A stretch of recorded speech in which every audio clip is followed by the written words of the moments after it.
예. 마라톤 우승대회 그 우승자에게 기자가 42.195km를 달리며 가장 괴로웠던 것이 무엇인지 물어보았다고 합니다. 우승자는 오르막도 경쟁자의 추격도 아닌 운동화 속 발가락에 낀 모래알이 가장 괴로웠다고 그렇게 대답했다고 합니다.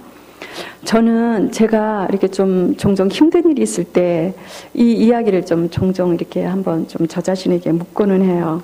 그래서 내가 지금 힘든 것이 본질적인 문제인 건가 아니면 발가락에 그 모래알 같은 것인 건가 그렇게 생각해 보면서 이제 저를 이제 좀 추스릴 때가 있습니다.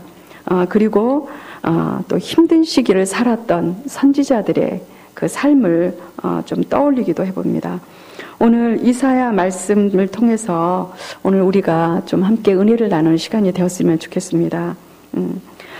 이사야가 하나님께 오늘 그 본문의 말씀은 이사야가 이제 하나님께 선지자로 소명을 받는 그런 그 장면인데요. 이사야는 원래 왕궁에서 왕의 역사를 기록하는 사관이었습니다. 조선 시대로 말하자면 도승지 정도라고 할까요?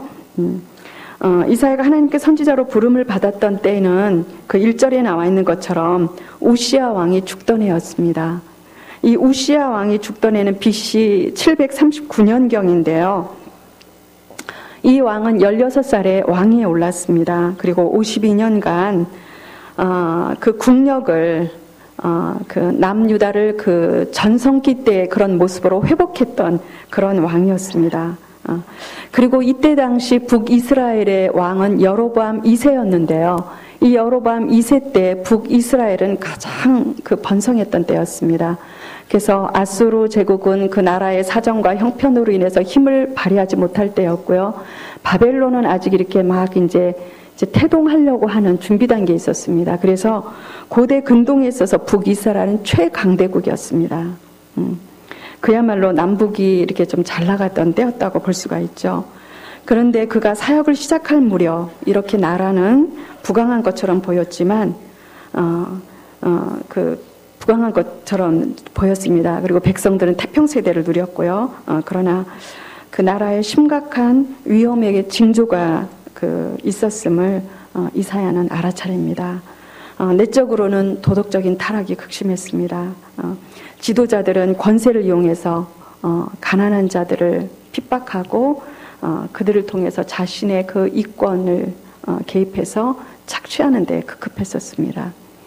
그리고 그 권력을 가진 사람들이 가난한 자라든가 이 백성들을 별로 돌보질 않았어요. 그런가 하면 남자들은 이렇게 술에 쩔어서 향락에 빠져 있었고요. 여자들은 사치가 굉장히 극심했던 때였다고 합니다. 경제가 발전되고 이렇게 나라가 부강해지면 부장형으로 항상 있는 현상이기도 한데요. 그런가 하면 이제 종교적으로는 외양만 유지되는 그런 상황이었습니다. 경건한 삶을 살지 않았습니다. 정규적인 제사는 있었지만 이미 그 마음속에서 하나님에 대한 열심이 식어져 버렸습니다. 종교적 부패로 인한 상처가 점차 그 돌을 더해가는 그런 때였습니다. 그런가 하면 외적으로는 거대 제국이 이제 막 부상하고 태동하는 그런 단계였습니다. 바로 바벨론이었죠. 왕국이 도약하느냐 이제 전락하느냐 하는 기로에 있던 시기였습니다. 이 위기를 간파했던 이때로부터, 그러니까 이사야 선지자가 이제 사역에 부르심을 받는 이 해로부터 꼭 17년 만에 가장 고대 근동에서 최강대국이었던 북이스라엘은 17년 만에 멸망하고 맙니다. 이러한 때에 우리는 이사야를 통해서 이 위기 관리를 어떻게 했는지 오늘 저희는 한번 좀 말씀을 통해서 한번 나눠보려고 합니다. 첫 번째 그 위기 관리는 어떻게 했느냐면 하나님 성전으로 나아가 하나님의 얼굴을 구했습니다. 하나님을 찾고 하나님을 바라보았습니다. 이사야는 그 사역지가 왕궁이었어요. 그리고 왕궁에서 왕의 자문관으로 쓰임을 받습니다. 무거운 그런 책임감으로 얼마나 어깨가 무겁겠습니까? 그런 때 이런 그 위기의식을 느꼈던 이사야는 깊은 번민 속에 성전으로 올라가 하나님을 찾게 됩니다. 그랬을 때 하나님께서 그 당신의 영광을 보여주시죠. 그래서 이사야는 높이 들린 보좌에 앉으신 하나님을 바라보았다고 합니다. 그 옷자락이 성전에 가득했다고 하는데요. 하나님의 영광이 얼마나 장엄하고 크신지, 죄 많은 인간이 또한 이 영광을 보기에는 감당하기가 어려워서 그 영광을 하나님께서는 옷자락으로 이렇게 덮어서 보여주시는 배려를 이사야에게 하시며 자신의 그 영광을 나타내주고 계신 모습을 우리가 본문 말씀에서 보았습니다. 그런데 이 이사야는 하나님의 영광을 경험하면서 인생의 터닝 포인트를 경험하게 됩니다. 터닝 포인트를 맞이하게 됩니다. 어떠한 그 터닝 포인트를 맞이하게 되냐면 자신을 재발견하게 됩니다. 우리 자신을 정말 진정한 모습을 발견할 수 있는 것은 하나님의 영광 안에서, 말씀 안에 있는 하나님의 영광의 빛을 통해서만 우리는 우리 자신을 정말 그 진정한 모습을 발견할 수 있지 않나 생각합니다. 이사야는 이렇게 탄식합니다. 화로다 나여 망하게 되었도다. 나는 입술이 부정한 자로다. 입술이 부정한 백성 중에 거하였노라고 그렇게 탄식을 하죠. 우리가 진정 망하게 되는 그 이유는 다른 것에 있는 것이 아닌 것 같아요. 밖에 있는 요인으로 우리가 망하는 것이 아닙니다. 그것은 우리에게 위기를 가져다 줄 수 있지만, 그러나 그 위기는 오히려 우리에게 너무나도 위대한 기회가 될 수 있어요. 진정 망하는 것은 무엇이냐? 죄로 인한 것이죠. 이사야가 이것을 깨닫습니다. 자신은 입술이 부정한 자라고 고백합니다. 왕궁에서 사역을 하면서 권세 있는 사람들을 바라보면서 그가 얼마나 괴로움 속에서 번민하며 때로 불평하며 그 백성들이 왕궁을 바라보면서 얼마나 그런 마음이 있었을까요? 백성의 죄와 자신의 죄를 연대의식을 가지고 책임감을 가지고 하나님 앞에 통렬하게 참으로 깊이 회개하고 있습니다. 하나님께서 그 천사를 통해서 제단의 숯불로 그 죄를 사하여 주시죠. 그리고 나서 이제 이사야는 자신의 모습을 다시 발견하게 됩니다. 지금까지는 자기 자신의 뜻을 위해서 살았다면 이제는 하나님의 뜻을 위해서 살게 됩니다. 지금까지는 자신의 왕궁 안에서 사관으로서 일을 하며 살았다면 이제는 하나님 안에서 자신의 삶을 살게 된 거죠. 바로 사명의 삶입니다. 십자가의 삶이었죠. 내가 누구를 보내며 누가 우리를 위하여 갈고 하는 그 하나님의 음성에 내가 여기 있나이다, 나를 보내소서 하고 자원합니다. 추락의 길을 치닫는 그 유다, 그 남유다를 하나님께서는 오랫동안 참으시다가 그리고 또 기다리시다가 이제 심판을 경고하시면서 이스라엘 백성이 회개하고 돌아오기를 원합니다. 그런데 이미 그 죄는 너무나 깊어졌던 것 같아요. 오늘 그 말씀에서 보면 9절에 너희는 듣기는 들어도 깨닫지 못할 것이요 보기는 보아도 알지 못하리라. 10절에 이 백성이 마음을 둔하게 하며 그들의 귀가 막히고 그들의 눈이 감기게 하라. 이것은 선지자가 백성들에게 선포할 메시지, 선지자가 해야 될 일이 아니라 하나님께서 이사야 선지자 자신의 사역의 결과가 어떠할 것인지에 대해서 미리 말씀해 주시는 것이에요. 그런데 이 사명의 결과를 생각해 보면 좀 허탈하지 않습니까? 들어도 듣지 못하고 깨닫지도 못하고 참으로 이런 상황 가운데서 이사야 선지자가 묻죠. 11절에 어느 때까지니까 그랬을 때 어디가 황폐하고 어디가 또 황폐하게 되고 황폐하다는 단어가 4번이나 반복이 됩니다. 그러니까 사역의 결과가 어떻습니까? 황폐함이에요. 황무함이에요. 실제로 이사야 선지자는 네 왕을 섬기게 되죠. 그 선지자로서 요담, 아하스, 히스기야, 므낫세 이렇게 네 왕을 섬기는 중에 아하스 왕 때는 역대하 28장 3절에 보면은요, 자신의 자녀를 가나안 신에게 불에다가 희생 제물로 줍니다. 당시 가나안의 풍습은요, 어린 아이들을 그 몰렉신이라든가 이런 이방 신에게, 하늘황후 이런 그 신들에게 우상이죠. 불에 태워서 이렇게 제물로 드렸던 풍습이 있었습니다. 그런데 유다의 왕이 하나님의 그 율법을 잘 준행해서 백성들이 몸을 따라가게 해야 할 그 유다 왕이 자신의 그 자녀를 우상에게 불로 희생의 제물을 드리고 있는 이런 상황이었습니다. 아수르 그 아람과 북이스라엘이 함께 연합해서 쳐들어올 때 이사야 선지자가 두려워하지 말라고 하죠. 삼가하고 하나님만 의지하라. 예. 연기 나는 부지깽이 구루터기에 부과하다. 예. 이사야 선지자는 끊임없이 히스기야 왕 때도 그런 이야기를 하죠. 갈대 지팡이에 불과하다. 정말 우리가 세상에 뭔가를 의지할 때 그것은 정말 갈대 지팡이에 불과한 것이죠. 그런데 왕들이 귀가 있어도 듣지 못합니다. 왕들이 왜 못 들었는가? 빠른 해결책을 원했습니다. 예. 아수르를 의지한 대가로 그들의 요구에 따라 이제 성전을 폐쇄합니다. 성전의 문을 이제 닫습니다. 유다 개국 이래 성전 문을 이제 말하자면 교회가 이제 막을 내린 거예요. 문을 닫습니다. 그리고 공식적으로 유다의 국교는 아수르의 국가 종교가 이제 유다의 국교가 되어버립니다. 그런가 하면 므낫세 왕 때는 성전에 바알 신상을 세웁니다.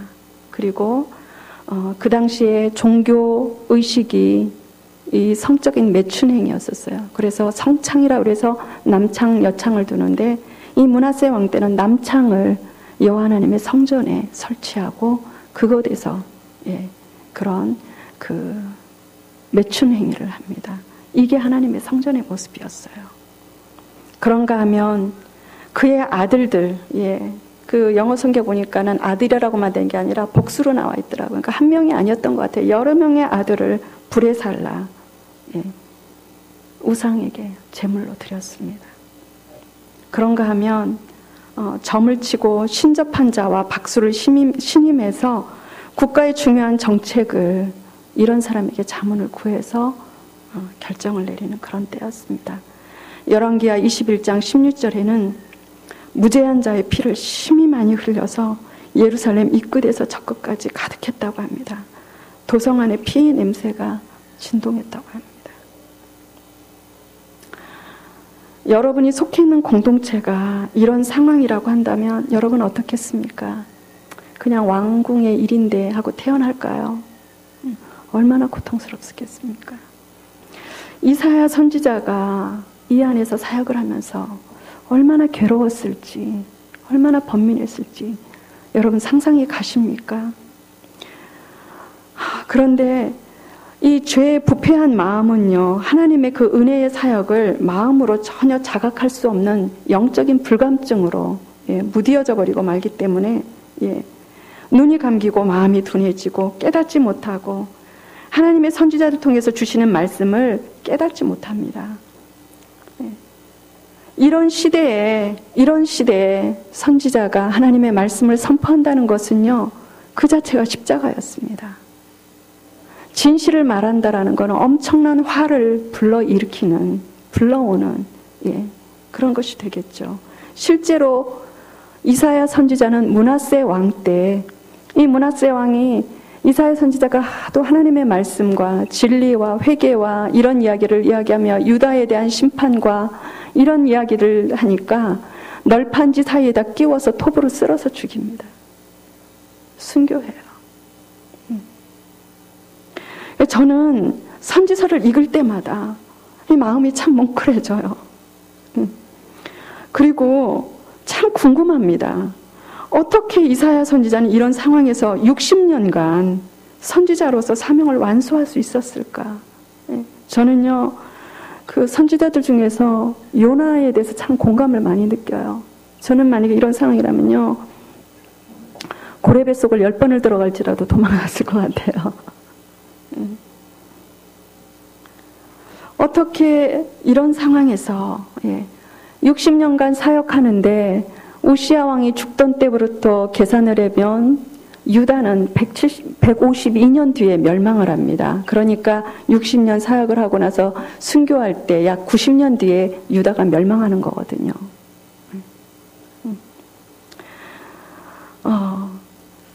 그래서 그 첫 번째 위기관리가 그 왕국이 도약하느냐 전락하느냐는 이 위기 상황이 위기관리 완이었다면 위기관리 두 번째는 이제 첫 번째는 사역 밖에서의 위기였고요. 두 번째는 사역 안에서의 위기였습니다.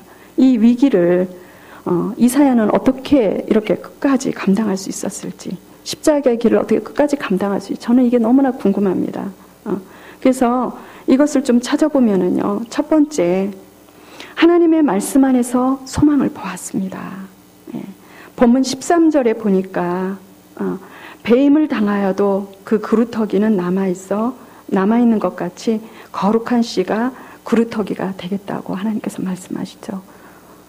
이 남아있는 그 몇몇이 그루터기, 나물 큰 수목은 베어지고 거기서 이제 연한 순이 나온 그것을 통해서 하나님께서 새 일을 하시겠다는 말씀이죠. 그는 주변 국가의 계속적인 침략으로 나라는 수탈당하고 더욱이 우상 숭배로 한없이 추락의 길을 가는 현실에서 그는 방향을 잃거나 비틀거리지 않았습니다. 성전의 문이 폐쇄되고 왕의 자녀들이 우상에게 희생의 제물로 불살라지는 참담한 현실에서 이사야는 하나님의 심판을 선포하면서도 오히려 소망을 보기 시작합니다. 참 신기하죠. 저는 이게 하나님의 은혜인 것 같아요. 그래서 우리가 한번 이사야 그 11장을 한번 좀 찾아보시겠습니까? 아하스 왕, 므낫세 왕을 보면서 이제 다윗 왕조에 대해서 이제 끝났다. 정말 이 왕조에 대해서 실망했어. 이제 끝장났어라고 푸념해야 할 이러한 때에 이사야서 11장 1절 2절을 우리가 함께 합독할까요? 시작. 이새의 줄기에서 한 싹이 나며 가지가 나서 결실할 것이요 그 위에 여호와의 영, 그 지혜와 총명의 영이요 모략과 재능의 영이요 지식과 여호와를 경외하는 영이 강림하시다. 이새의 줄기라는 것은 다윗 왕조죠. 아하스 왕, 그 다음에 또 므낫세, 또 이 왕들이 다 누구예요? 이새의 줄기, 다윗의 왕가입니다. 아하스 왕, 그 므낫세 왕의 그러한 일들 속에서 이사야 선지자는 이 비밀한 소망을 보게 됩니다. 우리가 9장 2절 3절을 다시 한번 좀 합독해 봤으면 좋겠습니다. 그 앞으로 가셔서 이사야서 9장 2절 3절 우리가 다시 한번 좀 합독할까요? 좀 마음의 저기를 담아서 한번 좀 합독해 보도록 하겠습니다. 시작. 흑암에 행하던 백성이 큰 빛을 보고 사망의 그늘진 땅에 거주하던 자에게 빛이 비치도다. 주께서 이 나라를 창성하게 하시며 그 즐거움을 더하게 하셨으므로 추수하는 즐거움과 탈취물을 나눌 때의 즐거움 같이 그들이 주 앞에서 즐거워하는. 어떻게 이 어둠 속에서 이 빛을 볼 수 있을까? 이것이 하나님을 찾는 자에게, 우리가 정말 광야와 같은 메마른 땅에 살지라도 우리가 아까 찬양했던 하늘의 영광을 바라볼 수 있는 자로, 하늘의 영광을 기대하는 자로, 십자가를 감당하는 자에게 부활의 영광을 경험하게 하시고 하늘의 영광을 누리게 하시는 은혜가 이게 하나님 안에 있는 거예요. 여러분, 이 시간 이곳에 와서 예배드리시는 여러분의 삶의 현장이 이사야 선지자가 처했던 그 현실보다도 더 지독하십니까? 우리가 그렇다면 우리 현실에서 왜 소망을 볼 수 없겠어요? 이 말씀 안에서 이 소망을 그 하나님의 이 진리의 빛 가운데서 우리가 우리가 이 하나님의 영광의 빛을 볼 수 있는 눈을 열어주시도록 우리가 기도해야 될 것입니다. 우리가 이어서 6절 7절을 다시 한 번 더 읽도록 하겠습니다. 9장 시작. 이는 한 아기가 우리에게서 낳고 한 아들을 우리에게 주신 바 되었는데 그의 어깨에는 정사를 메었고 그의 이름은 기묘자라 모사라 전능하신 하나님이라 영존하시는 아버지라 평강의 왕이라 할 것입니다. 그 정사와 평강의 더함이 무궁하며 또 다윗의 왕자와 그의 나라에 군림하여 그 나라를 굳게 세우시고 지금 이후로 영원히 정의와 공의로 그것을 보존하실 것이라. 만군의 여호와의 열심히 이루시리라. 예, 그렇습니다. 이것을 이룰 수 있는 힘이 우리에게 없어요. 그렇죠? 예, 우리는 이것을 보는 것도 은혜이죠. 그런데 만군의 여호와의 열심히 이를 이루시겠다고 말씀하십니다. 바로 그 아하스 왕, 므낫세 왕, 그 참담한 현실 속에서 그 다윗 왕조의 뿌리로부터 메시아가 오실 것에 대한 이 정말 영광스러운 선포예요. 그런가 하면 이 위기관리의 첫 번째 말씀 안에서 소망의 빛을 보았다면 이제 이사야 선지자가 그렇게 어려운 상황 가운데도 포기하지 않고 끝까지 60년의 사역을 감당할 수 있었던 그 위기관리는 무엇이었나? 두 번째, 공동체에 대한 소망을 보았습니다. 바로 예루살렘의 미래의 영광을 본 것이죠. 우리가 좀 이사야서를 좀 뒤로 넘어가셔서 한 60장을 좀 펴보시겠습니까? 이사야서 60장 1절로부터 4절 말씀을 우리가 좀 다시 한번 좀 합독해 봤으면 좋겠습니다. 이사야서 60장 1절로부터 4절 시작. 일어나라 빛을 발하라. 이는 내 빛이 이르렀고 여호와의 영광이 내 위에 임하였음이라. 보라 어둠이 땅을 덮을 것이며 캄캄함이 만민을 가리려니와 오직 여호와께서 내 위에 임하실 것이며 그 영광이 내 위에 나타나느니 나라들은 내 빛으로 왕들은 비치는 내 영광으로 나아오리라. 내 눈을 들어 사방을 보라. 무리가 다 모여 내게로 오느니라. 내 아들들은 먼 곳에서 오겠고 내 딸들은 안기어 올 것이라. 저는 이 예루살렘을 저는 교회로 봅니다. 그래서 이 예루살렘 공동체에 대한 이 말씀을 저는 오늘날 교회에 주시는 말씀이 아닌가. 그래서 저는 이사야서 60장 오늘 돌아가시면 이사야서 60장, 61장, 62장을 한번 보시길 바라요. 얼마나 마음이 뭉클해지는지요.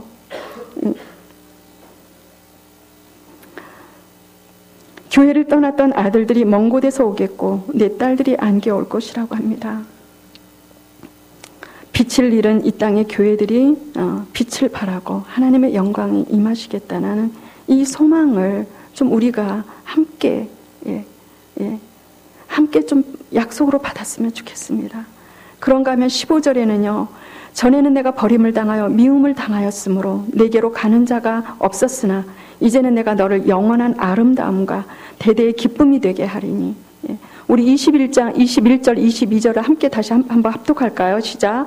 내 백성이 다 의롭게 되며 영원히 땅을 차지하리니 그들은 내가 심은 가지요 내가 손으로 만든 것으로서 나의 영광을 나타낼 것인즉 그 작은 자가 천명을 이루겠고 그 약한 자가 강국을 이룰 것이라.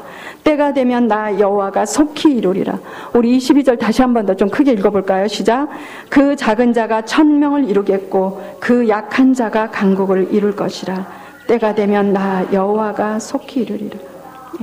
남은 자, 그 거룩한 씨, 그 나무 배임에서 작게 난 그 순을 통해서 하나님께서 이런 일을 하시겠다고 말씀하신 것입니다. 그런데 이사야는 이런 것을 소망만 한 것이 아니었습니다. 62장에 보면 이제 예루살렘을 위해서, 이 공동체를 위해서 이사야의 기도가 시작됩니다. 1절에 보면 나는 시온의 의가 빛같이 예루살렘의 구원이 횃불같이 나타나도록 시온을 위하여 잠잠하지 아니하며 예루살렘을 위하여 쉬지 아니할 것인즉. 62장에는 파수꾼을 세워서 종일종야 하나님으로 기억나시게 하셔서 예루살렘의 회복을 위해서 기도하게 하시겠다고. 2절에 보니까요, 이방 나라들이 내 공의를 무당히 다 내 영광을 볼 것이요. 예. 너는 여호와의 입으로 정하실 새 이름으로 일컬음이 될 것이며. 예. 우리 3절 같이 읽어볼까요? 62장 3절 시작. 너는 또 여호와의 손에 아름다운 관, 내 하나님의 손에 왕관이 될 것이라. 예. 예루살렘으로, 예. 교회들로 하나님의 손에 아름다운 관이고, 예. 하나님 손에 왕관이 되게 하시겠다는 것이죠. 예. 이 찬란한 영광을 바라보면서 이사야는 현실의 그 암울함, 그 암담한, 그 어두움에 사로잡히고 거기에 짓눌려서 질식한 것이 아니라 이 소망과 이 영광을 가지고 그 어둠을 뚫고 나갔던 그 모습을 봅니다.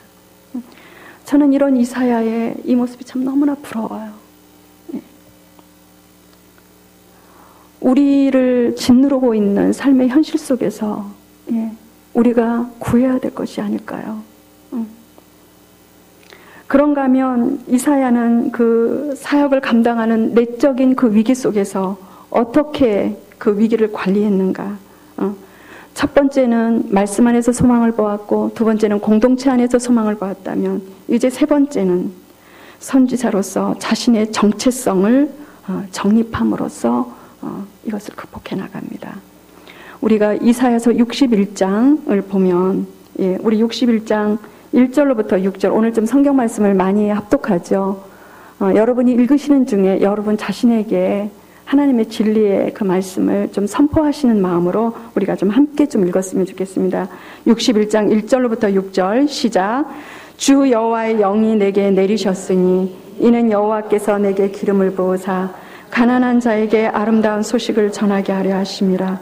나를 보내사 마음이 상한 자를 고치며 포로된 자에게 자유를, 갇힌 자에게 노임을 선포하며 여호와의 은혜의 해와 우리 하나님의 보복의 날을 선포하여 모든 슬픈 자를 위로하되 무릇 시온에서 슬퍼하는 자에게 화관을 주어 그 죄를 대신하며 기쁨으로 기름으로 그 슬픔을 대신하며 찬송의 옷으로 그 근심을 대신하시고 그들이 의의 나무 곧 여호와께서 심으신 그 영광을 나타낼자라 일컬음을 받게 하시니 그들은 오래 황폐했던 곳을 다시 쌓을 것이며 예부터 무너진 곳을 다시 일으킬 것이며 황폐한 성읍 곧 대대로 무너져 있던 것들을 중수할 것이며 오직 너희는 여호와의 제사장이라 일컬음을 받을 것이라.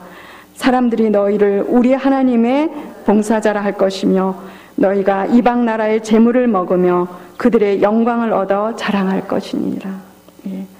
이사야 선지자의 정체성이 이것이었습니다.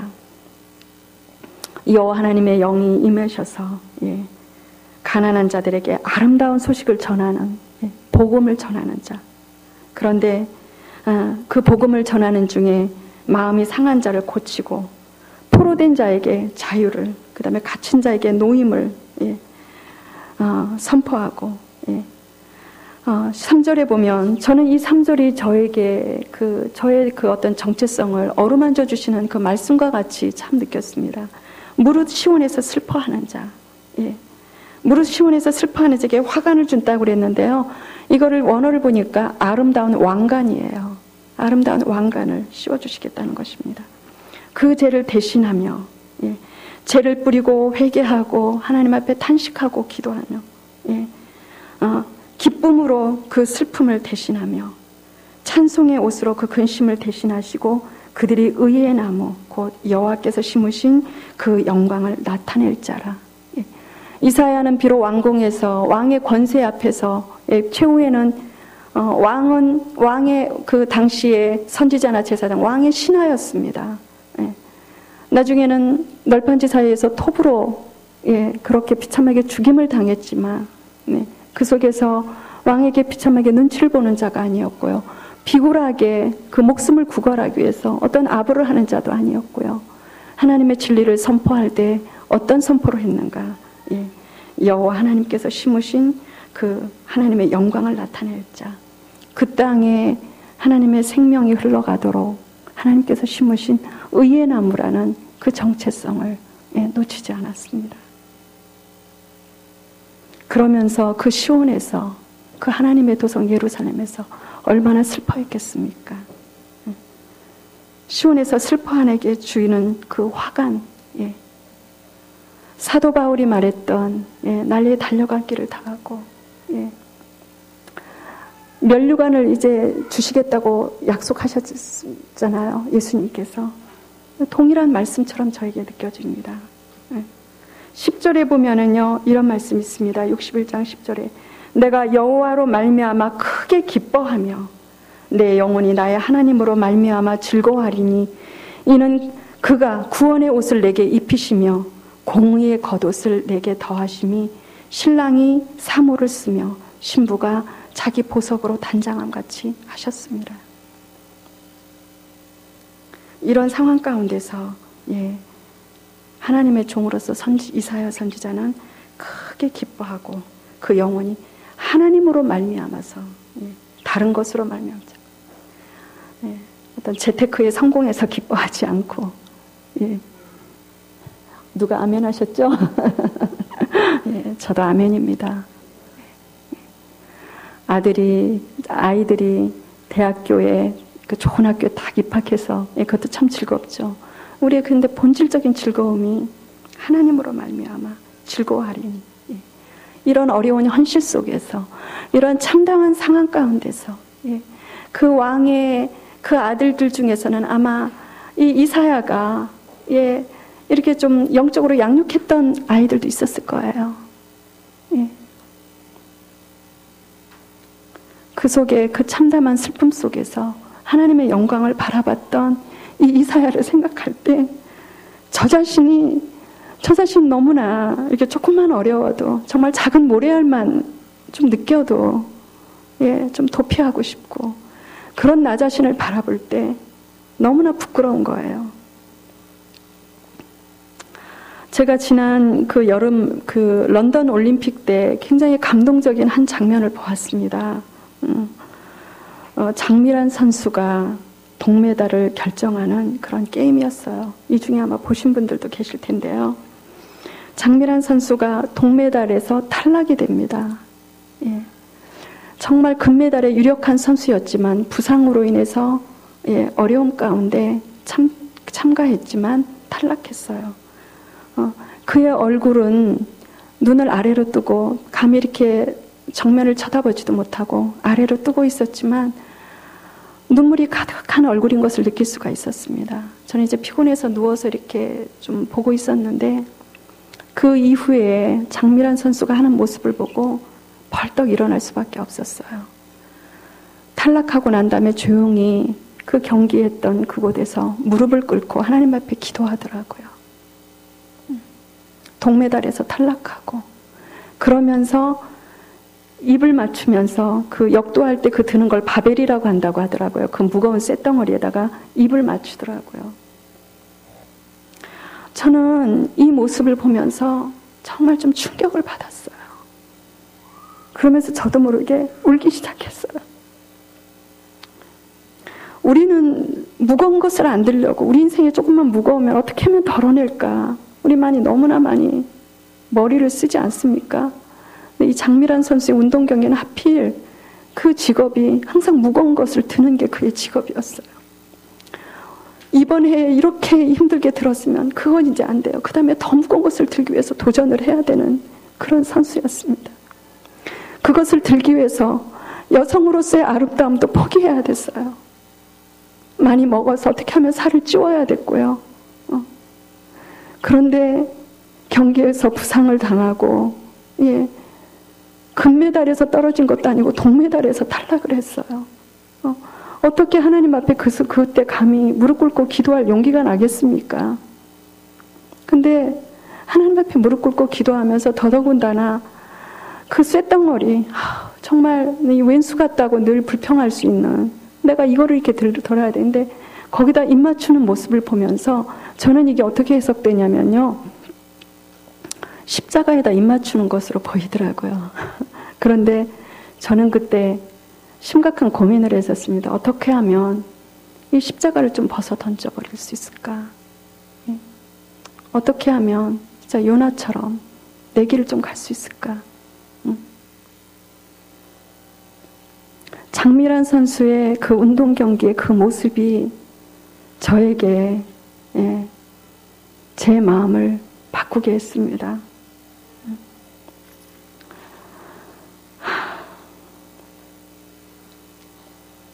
눈이 좀 안 보이기 시작하네요. 이 뒤에 뭐가 꼬물꼬물 많이 써 있는데 예, 기도해야 될 것 같습니다. 우리 말씀을 좀 두서없이 정했지만 여러분들이 정리하시면서 여러분의 삶 가운데 혹시라도 어떤 위기를 가지고 계신다면 우리는 어떻게 풀어나가야 될까? 이사야가 보여줬던 모습 속에서 우리가 통찰력 있게 지혜를 각자 우리가 얻는 시간이 됐으면 좋겠습니다.